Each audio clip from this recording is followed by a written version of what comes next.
This is Paul Nobles from Eat to Perform. I am sitting here with Eat to Perform coach Chris Dietz, and I just noticed that my Facebook is still open, so I'm going to shut that so otherwise we don't get beeps the whole podcast.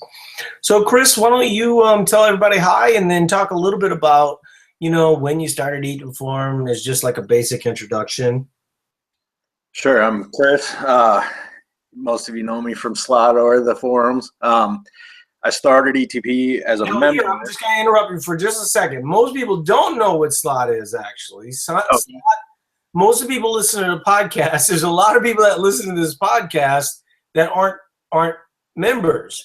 And so Slot is basically an extension. It's the social part of the science lab. Yep. Is the forums that Eat to Perform members get. And Chris is somewhat legendary in Slot, based on posting a lot of pictures and just being really active. So go ahead. Okay. I joined Eat to Perform as a member in November 2013. So I've been here 2 years. I was made a coach in November of 2014, entry level, moderator, intern level. And then I was asked to come full time in July. And that's kind of where I'm at now. I'm a competitive powerlifter. I've also done the Granite Games, so some CrossFit competition in there too. That's pretty much my backstory. Yeah, so we'll get a little bit more in depth with that as we sort of move into the story. We're going to try and stick to the theme a little bit, but I also want people to sort of know like your story, because some of the things that are, one of the things that we get a lot is we have a lot of people that will often say, is Eat to Perform for me? I don't feel like I'm an extreme athlete. And so we'll talk a little bit about that because frankly, it really is for everyone. Most people, I think, whether, even if they're just sitting on the couch, they aspire to doing more than they're doing now. And so Eat to Perform certainly is for those people. So we've started the podcast recently where I've started to tell like different stories. And if you know me, you know that I tell stories fairly often about like things that happened to me in the past. So, with Chris on, I wanted to tell the story about the first time. Have I told you the chain story ever? I don't think so. Okay. So when Eat to Perform first started, I got my garage gym, which is actually sitting right next to me in my basement right now. If you're listening to it on the podcast, we also do this on YouTube. And on YouTube, you can actually go back for 3 years and listen to all the podcasts, which is kind of interesting and just seeing the evolution of Eat to Perform and how we've been able to refine our message over time. So early on, I got my garage gym. I was doing some lifting as accessories to my CrossFit work. And I have to say, I wasn't really super great about it. I mean, I did all the things that basically I wouldn't tell people to do right now where, but I was eating a lot of food. And so I was able to work out a lot more. And it wasn't really affecting me negatively, but I wasn't seeing amazing progress. And one of the things that someone suggested to me was that I started to incorporate chains and bands into my training. And, we could talk a little bit about chains and bands, but in general, most of those things I would say are more fun than they are helpful in some instances, or at least that was my experience. And it definitely had me more interested in working out just because, I felt like a little bit of a badass, working out with chains and such. But it is really more for geared lifters. At the time, I was working out with geared lifters, so it was pretty common for me to get some recommendations like that. And in theory, even the people that were raw lifters, a lot of times they ended up moving over to being geared lifters. So, the advice sort of worked out, right? But certain things that transfer real well to geared lifting, like, box squats, things of that nature, don't always transfer over from a raw perspective. And there are certainly instances where you can use those to your advantage for sure. And I would encourage everyone as a lifetime journey to try this, right? So just try whatever keeps you interested in working out, try it. That's the long story short there. So before April, we had one of the strongest power lifters in the world, Julia Ladusky, and she used to do the podcast with me. And so the first time I ever told this story was actually with Julia. And so I decided that I was going to work out with chains. I was going to have chains in my garage gym. And so the only place I could think of that might have chains would be Home Depot. So I go to buy some chain at Home Depot, and I asked the guy to help me, right? So there's a guy, and he goes, "So what are you using all this chain for?" I was like, "Well, I'm going to use it for my garage gym." And you could just see like going through his head, like, "Man, I got to start working out, man. This dude's coming in here to buy some chain. He's going to lift with it. He's going to be a super badass and all this other stuff, right?" So I get my chain, I got it in two hands, I feel like a fucking warrior. You know what I mean? I throw the chains over my shoulders, and I'm walking up to the counter. Everybody wants to know about these chains. Like, what are you going to be using all these chains for, man? I was like, I'm going to go to my gym, my garage gym. I'm going to work out with some chains. I'm like, oh, that is so badass. I was like, I know, right?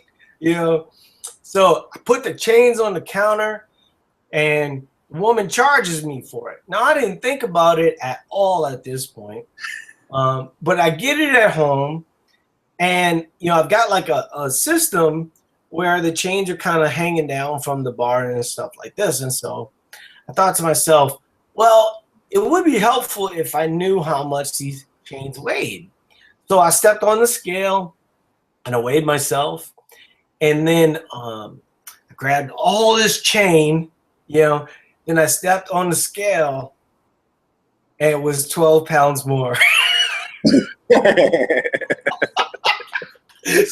So I bought 12 pounds of badass chains. If you know anything about chains, like pretty much, like the powerlifting gym that I work out, I still work out there. Actually, Chris met me at Southside Bully recently. They have chains, and every single chain link is 20 pounds, So a lot of times you have to go. So just word to the wise, if you're going to buy chains for your garage gym, first of all, it might not do exactly what you think it's going to do in terms of stimulus for your training, but also you want to go to more like a industrial fabricator type place, because that's where you're going to get good chain. I would not suggest that you buy it over the internet, because the shipping is ridiculous for that amount of weight. The chain typically isn't the thing that gets to be expensive. It's actually the shipping. Mm-hmm. Any early workout stories like that for you that you look back and you go, oh man, what was I thinking? Oh man, trying to think about it really. Nothing off the top of my head. Yeah, if you think of something, you can come back to it. I'm gonna talk a little bit about our Chicago meetup, which is we I just flew into Chicago Saturday night, and then we met with about 15 to 20 Eat the Performers. We went and had deep dish pizza in Chicago. Nice. We had Heidi Graham from Australia flew into Chicago as part of this meetup. She's kind of meeting with various groups from Eat to Perform throughout the country, really, and so that's kind of cool. It's kind of nice to have that impact on people's lives, where they would fly all over the world and then meet up with everybody. Nobody really knew to the last minute that I was coming. So they were planning to do this without me long before I was ever involved. So that was kind of cool. So I felt like, if somebody's willing to come, 13-hour flight, to meet up with Eat to Perform members, that I should at least take the hour and 15 minutes that it takes from Minneapolis to Chicago. Probably, there were so many really good things to talk about, but really the funniest was when, if you're not familiar with Eat to Perform, we're not like your traditional dieting site, right? We basically, talk to people about having a moderate relationship with food, where, if you want to have pizza, that's fine. There's times where pizza makes some sense, and so, it sort of takes out the rigidity of, the whole system, and usually helps people change their relationship with food. And so, we're eating the pizza, and it's about 7:45, and I was like, hey, you guys, Sprinkles is about to close. So Sprinkles Cupcakes is kind of a big thing in Chicago. If you're not familiar with it, it's the one with it was one of the first cupcake companies, to ever really do it. Now there's like a cupcake place on every corner, because of that show on the Cooking Channel or whatever. But we ended up packing in the car. So there's a bunch of Eat to Performers, and I think we had like 8 people stacked in the car, sitting on each other's laps, and my daughter was in there. It was sort of like, a moment from like Bill and Ted's Adventure, except for, it was all cupcakes, and I was the only dude. So yeah, it was pretty cool. But I think, it really exemplified what we're about, and the conversations that we had, and it was just a total blast. And I know a lot of people look at me as like the Eat to Perform guy, and they think to themselves, well, I appreciate that guy coming, and they don't see it the way that I see it. I just view myself as someone that sought out, a bunch of people like with goals like me, where, I didn't want to be, 4% body fat and starving myself all the time. I wanted to work out. I wanted to, feed my workouts appropriately, and magically the science matches up to the way that most of us actually want to live, and we'll talk a little bit about that actually right now. Anything you want to say to that, Chris, before we sort of move on to what I think is really a big topic right now as we start to bring on a lot of new Eat to Performers? Oh man, Chicago sounds like my kind of town. I've been there a couple times. They got the pizza's phenomenal. The cupcakes are definitely phenomenal. I know we had talked about going, just couldn't make it swing with the holidays, but that sounded like a blast. And what you were just talking about, which we'll get back into, was that the flexible way of eating is what really drew me into ETP when I started. So I think it'll be cool when we get back to that. Yeah, we're definitely going to run through that story, because I think that there's, with a lot of new people coming in, we're always having like similar conversations. So we're going to talk a little bit about that right now. So one of the things that we get from new people, and right now we have a lot of new people signing up because of the new year, is there's 2 things that people will often default to. One is, this is overwhelming, or this is confusing. Now, I'm fairly certain that Weight Watchers gets the same questions, right? That virtually any place gets the same questions. So I wanted to dissect the problem a little bit, because I think that what people aren't realizing is they're falling a victim to a little bit of their mentality. right?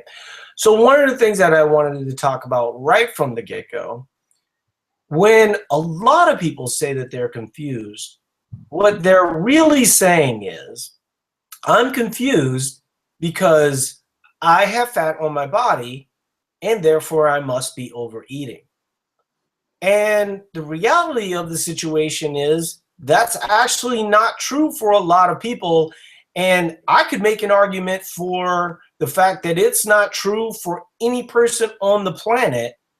And the way that I would do that is by saying any level where you're trying to maintain an adequate metabolism and you're trying to work out, at 100% in the gym, needs to be going through cycles. And what's interesting about Eat to Perform is that Eat to Perform is not new. It's not like I'm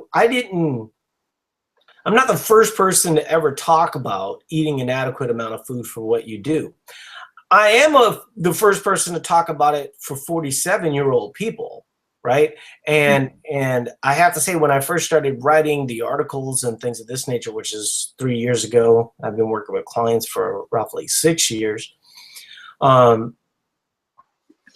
was a little surprised at how many women were interested in it.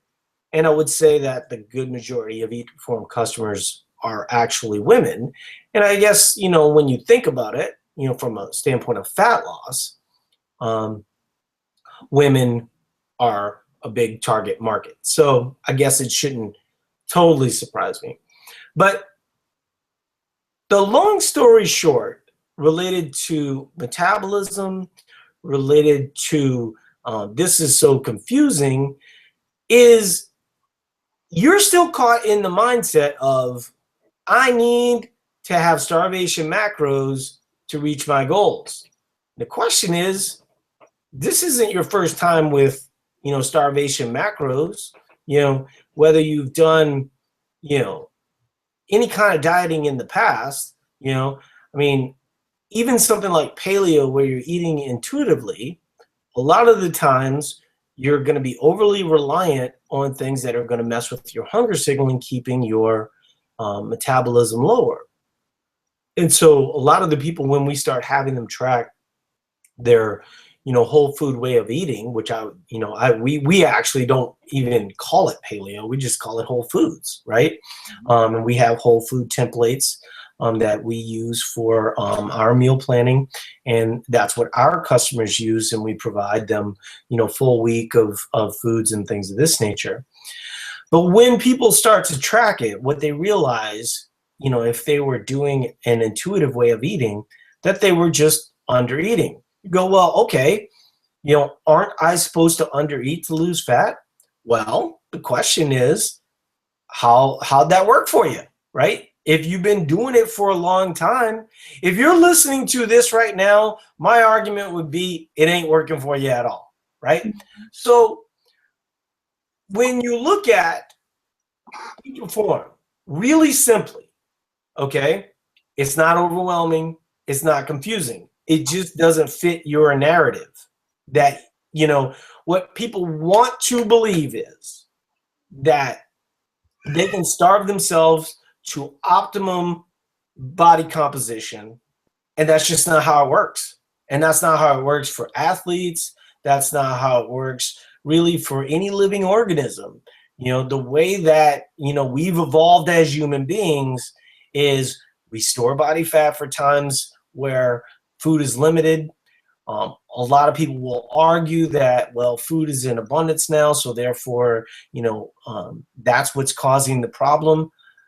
I would actually make the exact opposite argument. I would make the argument that most people aren't very smart about the way that they do their deficits, and they don't really have any idea on how to reverse out of their dieting behavior. So they end up basically being painted in a corner that they don't know how to get out of.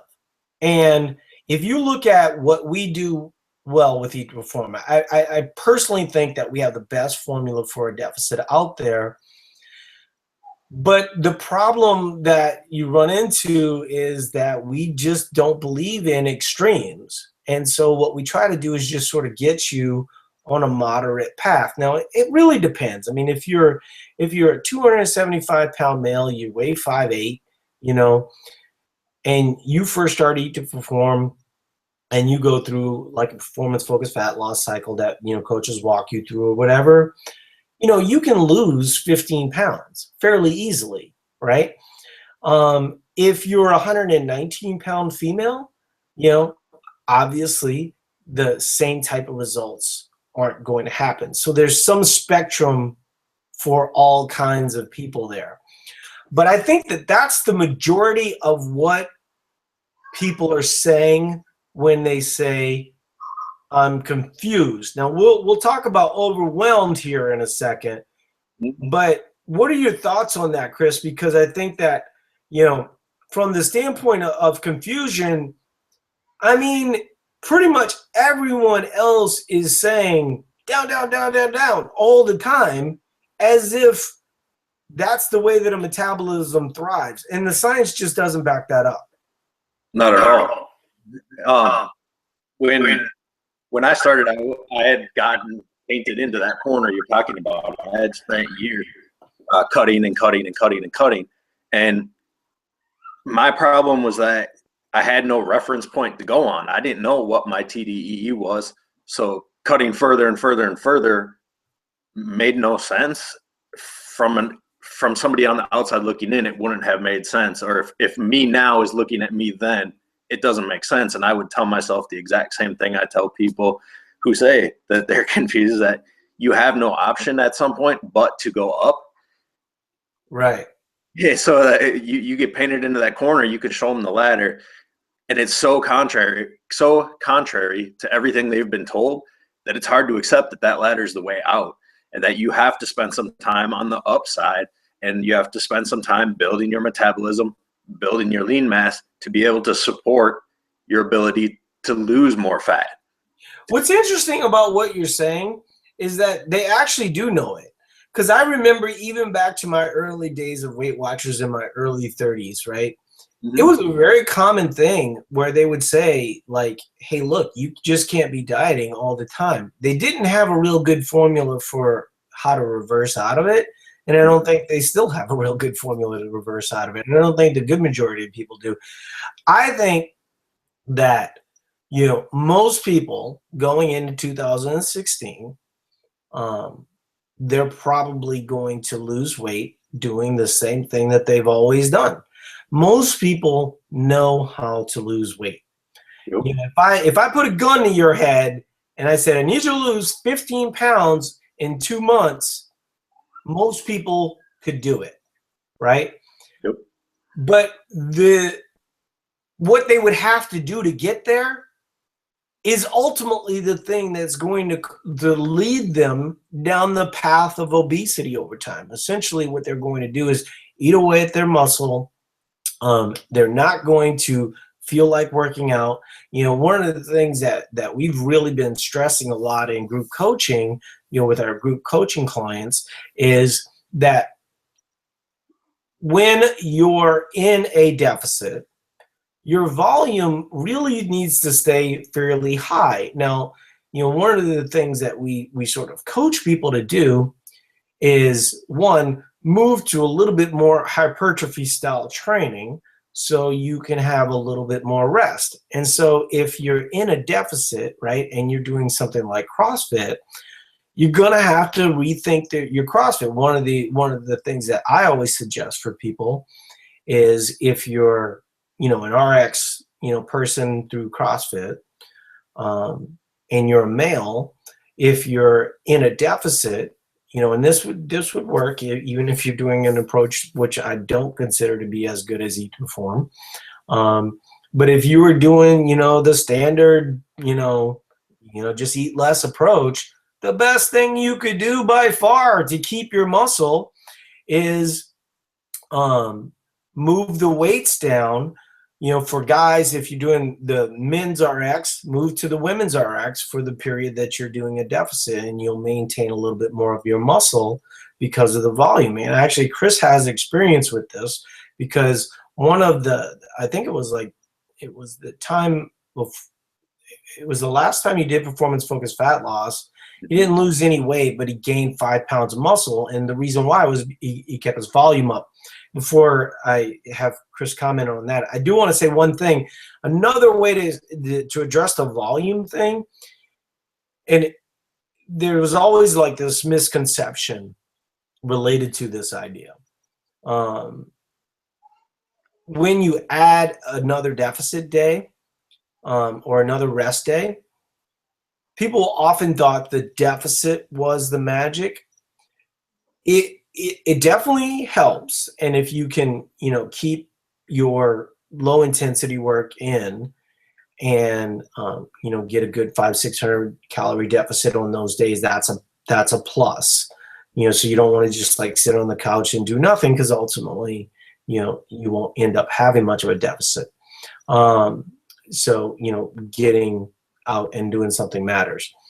But the reason wasn't just the deficit. It was so that, as your calories get lower, and once again, this is where like kind of the intuitive way of eating, where you get like this naughty and nice list, kind of serves you wrong. I mean, we were joking last night about how, you get coached in these scenarios. About day 25, things start feeling magically better. It's like, no, they don't. Your body just like adjusted to just you sucking, And then, I had a buddy of mine, he did a paleo challenge at our gym. This was probably 5 years ago at this point. And, he lost 20 pounds. And he's like, man, everything feels great. My running feels better. My pull-ups are better. He's like, this paleo challenge like changed my life. I'm like, dude, you just lost 20 pounds. I mean, like, of course your pull-ups are better. I mean, like you didn't do anything like magical. Well, what ended up happening, his pull-ups were better, but his deadlift was shit. He wasn't able to lift near as much as he normally would. And then, of course, within 3 months, he gained all the weight back, because most people's problem isn't the dieting. Like I said, if I put a gun to your head, most people know how to lose weight. What they don't know is how to normalize their, body. And then one of the things that they don't do is they don't allow for a little bit of a buffer. So if you lose, let's say 15 pounds, you're going to have to allow for a 5-pound buffer to come back up. So you're only going to net 10 pounds, but that 5-pound buffer actually is going to be one of the things that allows you to lean out. Because the way that most people teach deficits, and we'll move on to the overwhelming part here in just a second, but this does kind of cover it a little bit. The way that most people teach a deficit is that the magic is down, okay? The great thing about Eat to Perform, and we don't get near enough credit for this, is that we're getting you fat loss both ways. We're getting you fat loss, in the time where you're normalizing your metabolism, you're increasing your calories to where your body actually wants to be. And then if, depending on how patient you can be, there's really not a lot of weight gain in that process. One big mistake that happens for a lot of people is they buy the books, they download the books, and and we'll talk a little bit about the overwhelming part, but they read the books, they feel a little bit overwhelmed, but they sort of like the idea that they don't have to be dieting anymore. And while they're reading the books, they're eating the cheesecake, like, yeah, this is awesome, man. I don't have to diet anymore. That's what that Eat to Perform guy said to me. That ain't Eat to Perform. Eat to Perform is basically a gradual approach of reverse dieting out of the bad system that you were in. Like, even if you were coming from an intuitive way of eating, where you're eating mostly whole foods, basically we're just eating fewer calories. Even if you're eating a fair amount of fat and you're moving to a more moderate way of consuming carbohydrates, where whatever you prioritize, whether it be fats or carbohydrates, like some diets are low fat, some diets are low carbohydrate, right? Mm-hmm. Whatever you prioritize, is ultimately your body's going to become less flexible to the other things. So it takes a while. If you've been eating high fat for a while and you're moving to carbohydrate, some of the strategies would be to move that to mostly, post-workout, then gradually some to your pre-workout, things of that nature. But you don't want to just like dive in and, start having like 6 sweet potatoes a day, because your body's not going to deal with that. The other thing that I wanted to say before I finally let Chris talk is people will often say, well, carbs make me feel bloated. Well, no shit. Carbs require 3 to 4 grams of water to process through your body. Yep. And so ultimately, when someone says, every time I eat carbs, I get bloated. Well, so does Chris and so do I. But that process is what's needed for the glucose in those foods to move inside your muscle. One of the really interesting things about when glucose is in your muscle and you're able to use it to work out better, to run better, all these different things, your body typically will not release glucose without a really good reason to do so.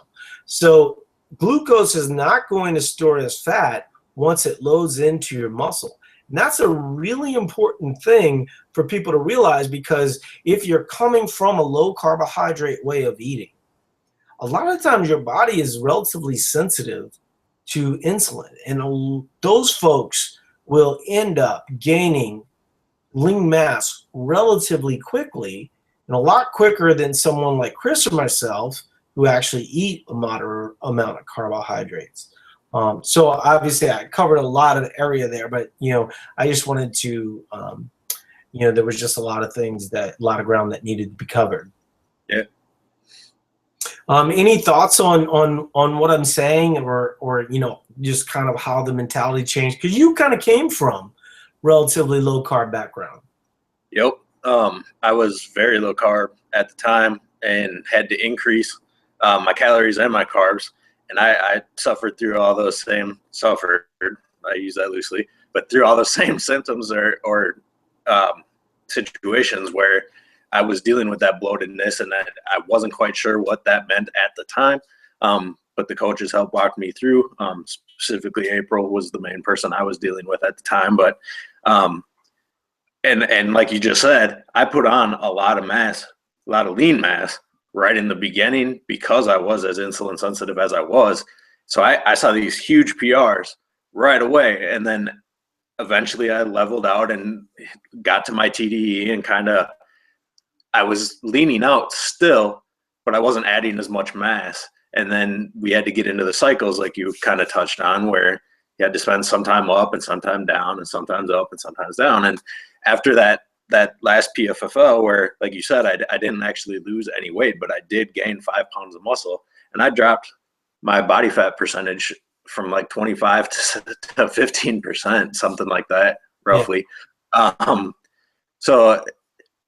But during that time where I was maintaining at TDE or slightly above, which was been the vast majority of my Eat to Perform experience, has been at that level, not in the cut phase, but actually in the maintain or slightly above. I dropped 10% doing that too. So, and the more you can stay in where you're not in a deficit, the more your body recovers, and that's favorable, like for males, well, it's favorable for males and females as it relates to testosterone. And, that's going to be one of the things that actually allows for muscle mass. I mean, we don't really need to get super into it because it's kind of an involved discussion, but, when we're talking about building lean mass, we're not just talking about building muscle. We're talking about building blood vessels and capillaries and, all these things that are required to support that new muscle system. And so the body doesn't do that easily. And if you're going to do that, you need to focus on getting better at exercise. And it's very difficult to do that when you're under eating all the time, whether that be intentionally or unintentionally. And I do believe that there's a lot of people unintentionally under eating. One of the arguments that I'll always make to people is, I'll ask them, do you think you're overeating? Well, yes, I think I'm overeating because I have more fat than I would like to have on my body. I was like, well, awesome. Then let's do this. We'll have you eat your total daily energy expenditure and you should lose weight. And they're like, okay, what's my total daily energy expenditure? 2,400 calories. Well, that sounds like a lot of food. Well, are you overeating or are you not overeating? You just told me you were overeating, And what I think people mean when they overeat is I think that they mean that the majority of the days they eat like a normal human being. And then on Friday and Saturday, they might have pizza, they might have beer, they might have this or that, right? So the good majority of the time, they're eating like a relatively good person, right? They're eating like they're supposed to eat, or things aren't near as bad as they think they are. And then they have one or two moments where, they live like a human being. One of the problems with kind of that approach, and that we actually walk people through, is that if you undereat Monday through Friday and then you overeat on Saturday, what do you think your body adjusts to more easily? It's going to adjust to the way that your body is the good majority of the time. So all you're really doing is working out a lot and decreasing your metabolism. You'd be much better off working on an average most of the time. That way, when that spike up happens on Saturday, your body's actually ready for it, rather than, this being kind of, dealing with a bunch of bloat and then paying the price, till Tuesday or Wednesday, and then just constantly being in that cycle. And that's a little bit of, addressing the confusing thing. In terms of overwhelmed, okay, here's the thing about overwhelmed, and I'm just going to be blunt with you, and I know that this is going to be something that a lot of people are going to object to. I'm going to point the finger at myself, okay? From 30 to 40, okay? First of all, when I was like 25 to 30, and I would, my number was like 185. Whenever I get to 185, I'd cut back on Cokes and M&Ms, and I would get back to 185. But it was fairly simple. I was relatively active. I've always been kind of a fidgety person, I'm always like up walking around, things of that nature. And that's still to this day, right? I just think that that's the way that I'm wired. Some people aren't wired that way. So from 30 to 40, things started to slow down for me a little bit. My lifestyle wasn't as active. Some of the flag footballs and softballs and things that I did for activity started to go away, started to have kids, things of this nature. But I always knew what the problem was. There wasn't like any secret, right? I mean, I knew that when I was 25, I was playing, flag football 3 days a week. I was, doing all these things. And then as I started going in my 30s and 40s and had kids, my life just adjusted. I think that people aren't honest with themselves about that part. I think that they think of things in a vacuum, and they're not factoring in the reality that they sacrificed, and once again, it was non-intuitive, right? I'm playing flag football, softball 3-4 nights a week. There was no, there was no plan there. I was just more active than I normally was. And so when I went in my 30s and 40s and those things started to go away, some of the bad habits that I had that was supported by my level of activity, now all of a sudden were really biting me in the ass. And so, you know, what happens in your 30s and 40s? Well, guess what? You got to pay more bills. You got to, you know, make sure that the donuts are being made. You know, I mean, like you donuts being figurative in this scenario. So what was happening? Well, you know, one, a lot of times I was dieting, oftentimes too extreme, and I just figured like I can't exercise at this. I barely want to move, you know. So I was, you know, exercise was not a big priority early on. You know, that obviously changed, you know, once I started to come up with the science behind Eat to Perform and hiring coaches and really getting smarter about my approach. But when you undereat, you know, it's going to catch up with you, right? Your sleep's going to be compromised. You know, you're not going to feel like working out, all these other types of things. So when people say, you know, this is really confusing or this is overwhelming to me, well, guess what? You know, you're going to have to take the reins. You have to be the type of person that starts to add in. I mean, one of the reasons why I asked Chris to do this podcast with me is because we sit in contrast to each other. Chris is one of the best Eat to Perform, you know, stories we've ever had, you know, and he just so happens to be Eat to Perform coach because obviously, you know, we try to get you guys the people that are the best examples for you. But Chris and I could not be more different. Chris is very, you know, his routine goes a certain way. He works out the same day. He eats certain times. He eats X amount of meals, you know, all this other type of stuff. I'm like the complete and total opposite. Now, is Chris stronger than me? Is Chris able to see more progress than I am? Absolutely. You know, I mean, like, there's no excuses here, right? I mean, I run a kind of big business. You know, and I think that we all need to divorce ourselves a little bit from this idea of confusion and go, well, what can I do? Chris can do more than I can. You know, Chris can have a better schedule than I can. That's not the discount Chris's scenario, right? He has to work hard to do what he does. But when you look at the people at the CrossFit Games, right, and they're all labbed up and stuff like that, don't be thinking to yourself, oh, well, I'm fairly certain Rich Froning is eating chicken and kale. Because if you want to, you can watch on iTunes the Rich Froning story where he's eating 5,000-6,000 calories a day.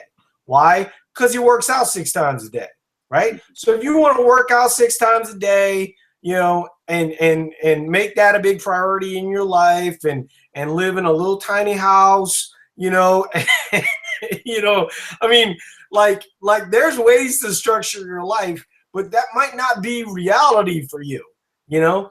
And so continuing down that path of saying, well, this is all overwhelming to me, basically just makes you into a victim where you're not taking control of your behavior. And I'm saying that from the perspective of someone who didn't do that for 10 years straight, right? I allowed myself to be a victim of my circumstance rather than actually starting to understand what worked for me and what didn't. Basically, I would just do the starvation macros thing and, you know, and then, you know, I would get tired of that and go, this is not sustainable. And all of a sudden it's Cheesecakeville, right? All the way from 185 pounds to 230 pounds. The minute I started to take control of my situation, started researching the situation, looking for people smarter than me, that's essentially what Eat to Perform coaches are for you guys. You know, the good majority of people don't use Chris. They don't use me. The good majority of people that buy Eat to Perform, they read the books and they don't use the resources that we put available to them.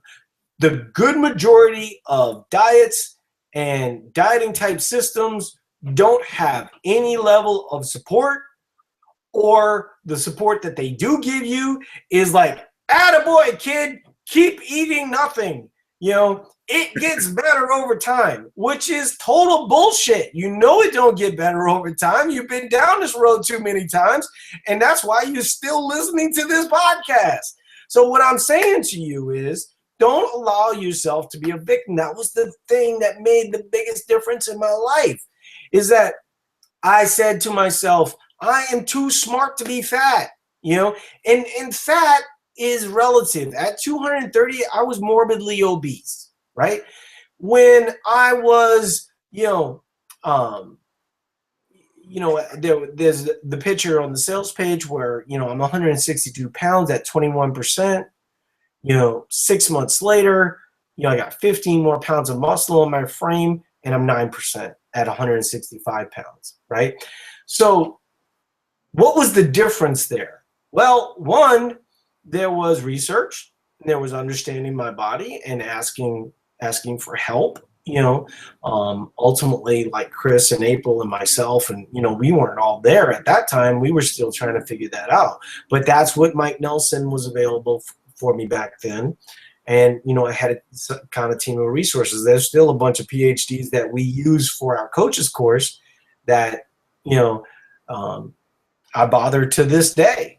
If I have a question and they have an answer. And so that's where I really want people to, if you're feeling overwhelmed, certainly something like what we do with group coaching can be helpful. But the reality is, you can go in the forums and ask a coach a question any day. We are as approachable as anybody, and we're not just like the standard, starvation macros and cheerleaders bullshit. We're actually giving you why this works, the changes that you need to be making, and things of that nature. So don't fall to that I feel overwhelmed stuff, because what you're really saying is, I'm about to quit on myself, and guess what's going to happen? If you don't figure it out in 2015, 2016 ain't going to be great. And you're going to be trying to figure this shit out in 2017. And you're going to, you're going to get all the way to the point. If you talk to most people that have more fat on their body than they would like to have, they will all tell you they dieted they dieted themselves there, right? And if you look at the biggest problem that the good majority of people have, and the biggest differentiator that Eat to Perform has in the marketplace, it's the fact that we can walk you out of dieting habits with the least amount of weight gain and the most amount of lean tissue added.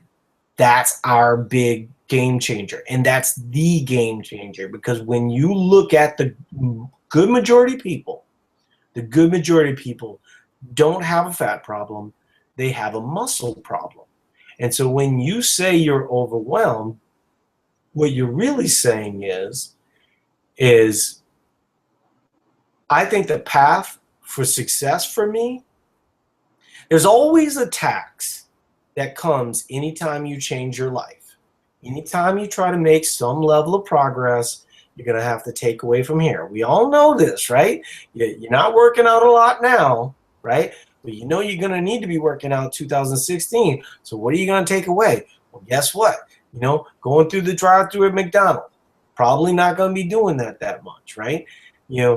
Going through, can I sit down and watch TV, or should I hit the weights in the garage, right? Like there's look at Chris's picture right now. If you're on YouTube, behind him is his weights. If you're an Eat to Perform member, when you look at the plaque that's right behind him, it's Eat to Perform Platinum from the Granite Games. When you have to be about your health, it's the most important thing. And I think that what happens when people say, well, this is all overwhelming, is they try and tackle 20 things at once. They try and read all the books, and they try and decipher all the materials. That ain't how you do it. You take one step. You do one thing and you master that one thing, and then you take on something else, right? So do you remember back to like some of the early habits that you had to change? Because, you know, that's where we're really, you know, I've got a little long-winded, but I really need people to understand, you know, that the biggest change in my life was not allowing myself to be overwhelmed, to break it down to simplistic parts that I could master that would make all the difference in the world. I think the other thing that's really important to that, though, is the rigidity of what they believe Eat to Perform to be. They want it to be the rigid system that they've always, had before. Eat to Perform is basically how you should have been eating all along. It's how your life should have been all along. The good majority of the people that are having great success doing Eat to Perform, they're doing so because they've got, months and years under their belt. And that's what ultimately is going to make the difference for you. Can you think of like you had like some stuff where, you were a smoker back in the day, right? I mean, you had some things that were sort of some big negatives. Talk about some like, how do you go from, being a smoker that was 180 pounds and kind of small for a guy, right? For a guy your size, to a guy that now, squats 500 pounds, deadlifts 550, that kind of stuff. Tell us how that happens. Well, like you talked about, pretty rigid plan in my own training. So like with training, it became I have to make this a priority, whether I'm motivated or not, whether I'm feeling it or not, barring injury or sickness kind of thing. But like motivation became a non-factor. It was, I have to get up and I have to do this because this is what's important for my health. Whether I was going for a run or I was lifting weights, that had to happen for me to be able to feel like I was on the right path still. Because as soon as I start making those excuses like, man, I'm kind of tired today, I don't want to go, then that excuse becomes easier to repeat the next day. And it becomes easier to repeat the next day. When you say you're overwhelmed, what you really need to hear is I'm making an excuse for the reason why my health is not a priority. That's what you're really saying. And as far as like my nutrition went, like you're talking about the one step at a time, I made protein my priority. I'm going to hit my protein number every single day. Just that one thing. And I kind of let carbs and fats kind of fall where they may in the beginning, but I started with protein. And then the next day, once I had that down pat and I said, I can do this every single day and hit my number. Then I moved on to carbs and I said, now I have to hit this carb number. And I did the same thing. I followed that same step. I need to have this many here pre-workout. I need to have this many post-workout, and I need to have this many the rest of the day. Hopefully, I'm gonna load them at night because at the time I was working out at 4:30, 5 o'clock in the morning. Yeah. So I would eat my cereal and my casein shake before bed, so that I was good and fueled when I got up in the morning, and I was able to perform to the best that I could, given my situation. But I took those little tiny steps. It wasn't like I'm going to go in and I'm going to do 8 workouts a week and I'm going to do 5Ks and I'm going to do CrossFit and I'm going to do 100 different things. It was, I'm going to start by just doing my typical powerlifting workout, and I'm going to hit these numbers with my nutrition. I'm going to start right there. If I went for a run, it was, I'm going to run 1 block, and then the next day I'm going to run 2, and the next day I'm going to run 3.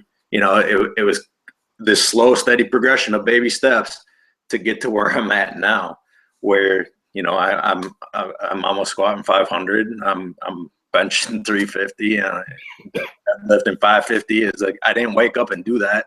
It was a slow, steady progression. Right. You showed up every day and you did the work. Yes. Yeah. You got to show up every day and do the work. And when people say, well, I don't want to load food the rest of my life. Well, let me ask you a question. If you need help and Chris asks you to look at your food log, but you haven't been logging your food, how are we going to help you? Right? I don't log my food right now. Right? And I think Chris probably goes through periods where he doesn't log his food. But when we want to see a specific result, we log our food. because that's when it's most important. And so if you're sort of lost and confused and overwhelmed, don't snuggle up to all the things that are going to keep you lost, confused, and overwhelmed. Snuggle up to the things that are going to allow for some level of dissecting the problem. Whenever somebody says, well, I don't check the scale, I don't log my food, I don't do this, I don't do that, I go, well, who told you to do that? Well, I was reading this website and they said this and that. Well, okay, that's good. So tell me how your results are going. Well, I'm talking to you, right? Well, right. So your results aren't going good. So what he's really saying is that the information you should have been collecting, you didn't collect, and therefore you're lost. So don't say to me that I'm overwhelmed and confused because I'm not collecting that information. That information is going to give us the clues that's going to allow for you to solve the puzzle. That's how it worked for me. That's how it worked for Chris, right? Mm-hmm. But I remember, the thing that I remember, I talk about this a lot, is I remember thinking to myself, I'll never give up my cream and sugar in my coffee, and I'll never give up my bagel and cream cheese. And I don't eat bagels and cream cheese anymore, and I drink my coffee black. There's a couple things that go into that. One, I really like coffee, so I like to be able to drink a little bit more of it. If I was drinking it with cream and sugar, basically it was about 600-700 calories that I didn't eat on a daily basis, and so I could put more food there. I would say, when people talk, it's sort of funny because, whenever you start talking about, allowing for a flexible way of eating, all of a sudden people just, they get all worked up about, oh my goodness, he said you could have sugar, or he's eating a cupcake, Well, I don't eat cupcakes every day, I'm basically trying to live a life that allows for some level of flexibility. The good majority of the time, I'm eating real food, and it's not because I think real food is magical somehow. It's just that real food is better than food that doesn't have a lot of nutrients. So when I was eating, drinking cream and sugar, well, one, I'm slightly dairy intolerant, and then two, sugar's not really going to provide you a lot of macros. I mean, it really doesn't get you a lot of glucose, right? And it's not really allowing for what you need to perform better in the gym. A lot of the time when somebody says they're sugar addicted, what they're really saying is that they're energy addicted. So if you find yourself eating 5 or 6 apples, after workouts, you'd be better off eating sweet potato because that's what your body really wants, So when you think of yourself as sugar addicted, you should really start to think energy addicted because you're probably under eating for the amount of energy, for the amount of work that you do on a daily basis. Mm-hmm. So now I don't eat bagel and cream cheese, and I don't drink coffee with cream and sugar, but I did have those in the beginning as qualifiers. I said, I'm going to keep those in while I fix all this other stuff, right? So what I did was I mastered lunch and dinner while I was trying to figure out my workouts. And I want to talk a little bit about that because, that's an important part of Eat to Perform. One, I did not believe that I could work out and lose weight. I mean, for 10 years, I sort of battled that problem. I knew that I didn't feel like working out because I was dieting too extremely. Now, people could make the argument to me, well, what if you did it where it wasn't so extreme? I would still make the argument that volume always matters. In every instance where I've seen an athlete make, and I said athlete there, but in reality, it could be human being, right? Like if you're a human being, your goal on this planet is to thrive. And so you're not going to want to do that with a lack of energy. And so that was sort of a hurdle I had to stumble over for 10 years before I figured out that if I didn't make performance a priority, so I went the opposite way, right? So I'm not unlike any of you guys. I have the same problems that you have. And so whenever I do anything, I do it 100% the other way. So when I first started, I was like, well, okay, I'm just going to eat normal, and then I'm going to try and outwork those habits. And when people say you can't out eat a bad diet, I often say, have you tried? And the good majority of people have not tried. Well, I'll tell you, I tried. Okay. And I'm going to tell you exactly what happened. I was not ready for that level of work capacity. I got sick, and I got, kind of like minor little injuries a fair amount when I first started off. And some of it was that I was still over reliant on things that I would consider to be non-food, things like, spaghetti, and eating out more, and really trying to make some level of meal planning a little bit more of a priority in my life. And so, probably I'd say 2 to 3 months into what ultimately became like pretty extreme workouts, um, you know, I started realizing that, I needed to have better food choices so I could keep my immune system up and I could keep up this level of activity. So that's when I say, I kept the bagels and cream cheese in, and then I'd say probably 3 to 4 more months, I ended up dropping those two, in favor, if you look at, a large, cream and sugar, and then a bagel and cream cheese is basically about 800 calories that could have been used with eggs, sweet potatoes, and chicken sausage, which would have been better for building great work capacity. And so I tried to build a lot of work capacity real quick, and my body just wasn't ready for it. And so my immune system wasn't ready for it. That's where almost everyone fails. I mean, we could talk all day long about, why I, needed to get there, why it was no longer an option to fail. I had a heart attack scare, had a number of health issues that came up, but I had to prioritize my health, right?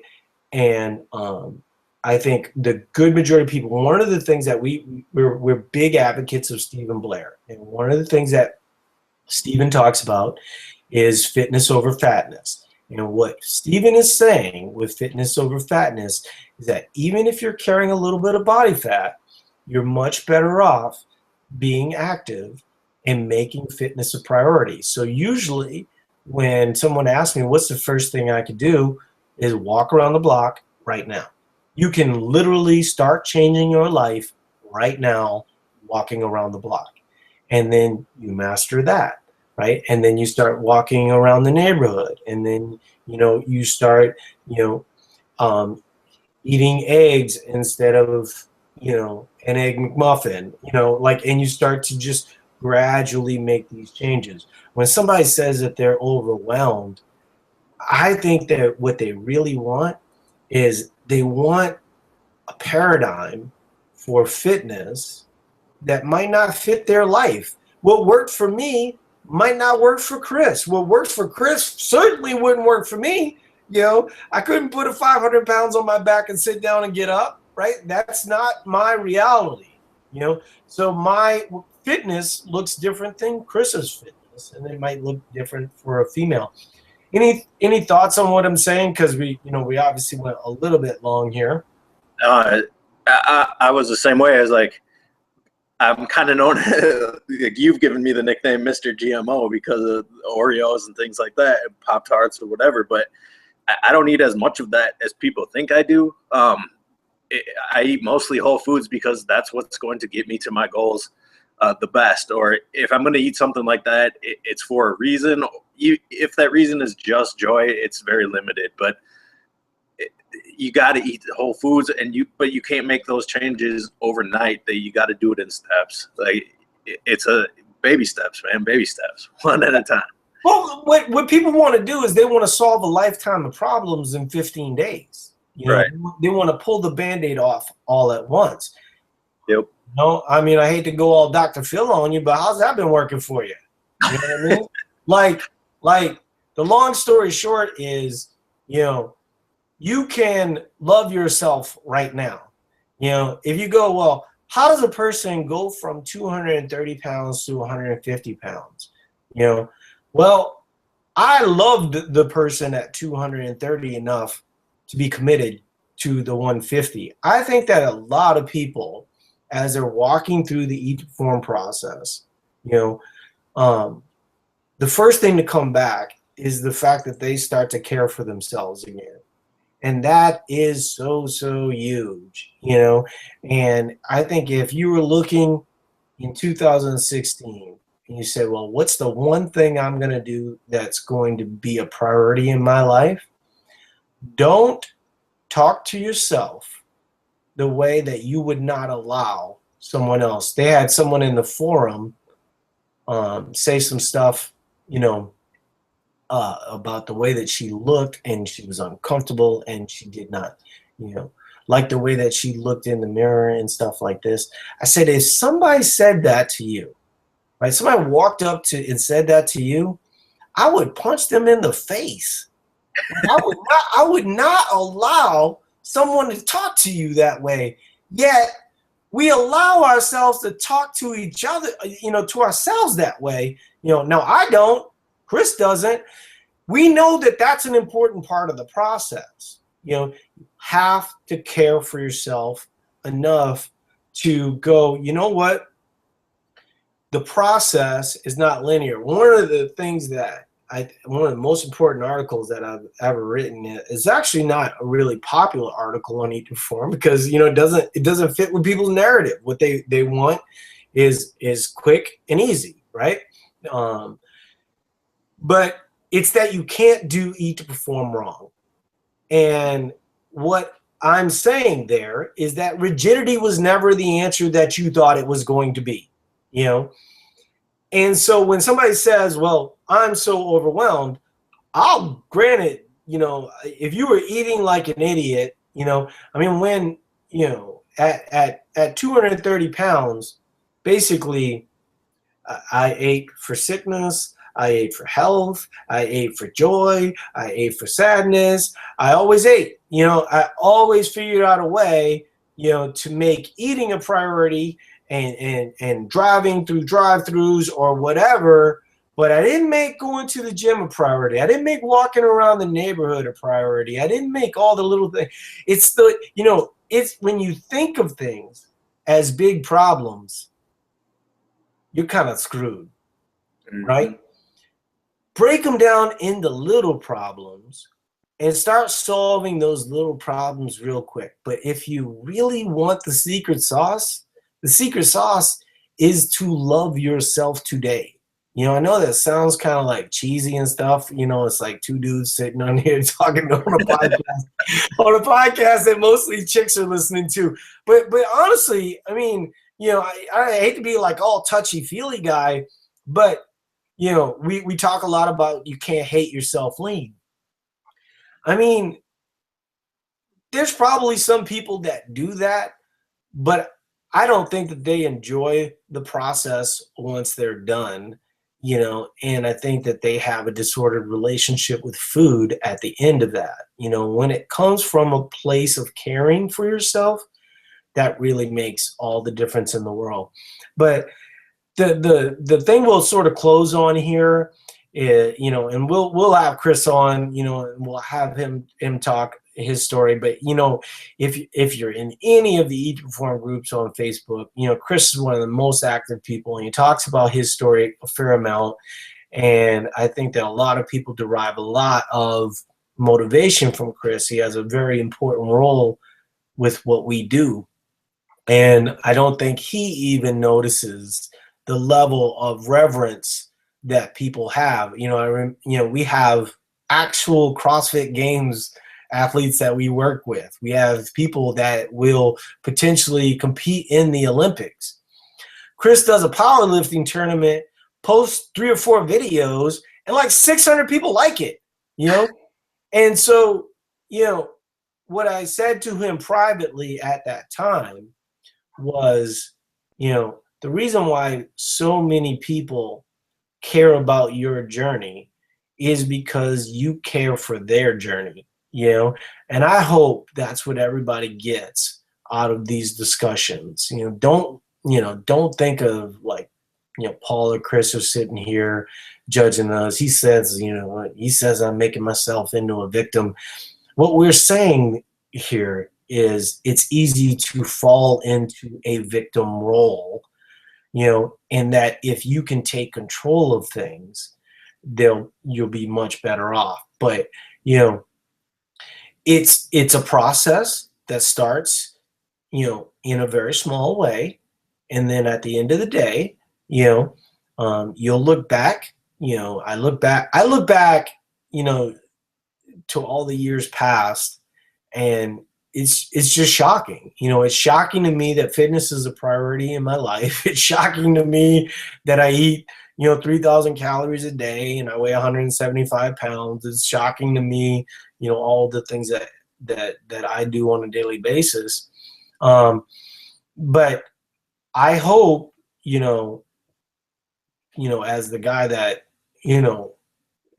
runs Eat to Perform, that having role models like Chris and Catherine Adams and April and really all the Eat to Perform coaches, that they serve as the example of what patience looks like. And so that's what I really want to end on. Anything that you wanted to say before we leave, Chris? Just that we, as coaches, we want you guys to succeed.